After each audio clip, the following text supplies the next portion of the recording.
গোলাপগঞ্জে আলী হোসেন নামের এক যুবককে হত্যার ঘটনায় অন্যতম আসামি আব্দুল গফুর নামের একজনকে গ্রেফতার করেছে গোলাপগঞ্জ মডেল থানা পুলিশ। জানা যায়, চলতি বছরের গত 8 ফেব্রুয়ারি বুধবাড়ি বাজার ইউনিয়নে ওয়াজ মাহফিলের সিন্নি বিতরণকে কেন্দ্র করে ঘটনার দিন 10 ফেব্রুয়ারি দুপুর 2টার দিকে মামলার আসামিরা চন্দনপুর বাজারে আলী হোসেনকে পেয়ে তার উপর হামলা করে। এ সময় তাদের ইটপাটকেলের আঘাতে আহত হয়ে আলী হোসেন কুশিয়ারা নদীতে পড়ে যান।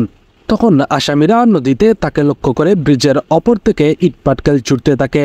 একসময় তাদের ইটপাটকেলের আঘাতে গুরুতর আহত হয়ে কিছু সময়ের ভেতরেই সে নদীতে তলিয়ে যায়। পরদিন 11 ফেব্রুয়ারি দুপুর 2:30টার দিকে ডুবুরি দল কুশিয়ারা নদীতে জাল ফেলে আলী হোসেনের মরদেহ উদ্ধার করে। এরপর নিহতের ঘটনায় 7 জনের নাম উল্লেখ করে ও 14 থেকে 15 জনকে অজ্ঞাত আসামি করে গোলাপগঞ্জ মডেল থানায় একটি মামলা দায়ের করেন আলী হোসেনের বোন রুবি বেগম। জানা যায়, এ ঘটনার পর থেকে গ্রেফতার এড়াতে আসামি আব্দুল গফুর জালালনগরের পীরের বাজার এলাকায় একটি ভাড়া বাসায় বসবাস করে আসছিল। গোপন সংবাদের ভিত্তিতে শুক্রবার অর্থাৎ 26 জুলাই রাতে পুলিশ অভিযান চালিয়ে তাকে গ্রেফতার করে। গ্রেফতারকৃত আব্দুল গফুর উপজেলার বুধবাড়ি বাজার ইউনিয়নের কালীডহর গ্রামের মুফজ্জিল আলীর ছেলে।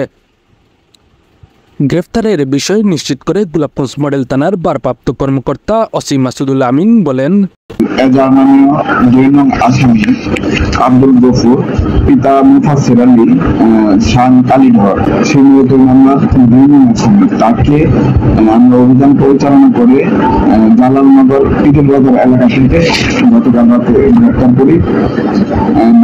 বাস্তবতে সে হচ্ছে উস্কানিতে হচ্ছে, তাকে আমরা গ্রেফতার করেছি। সেই মামলায় জামিনের জন্য আসামি, তাকে আমরা আজকে দ্বিতীয় আদালতে প্রেরণ করবো এবং রিমান্ড চাইবো। রিমান্ড নিয়ে তার কাছ থেকে বিস্তারিত তথ্য সংগ্রহের চেষ্টা করবো।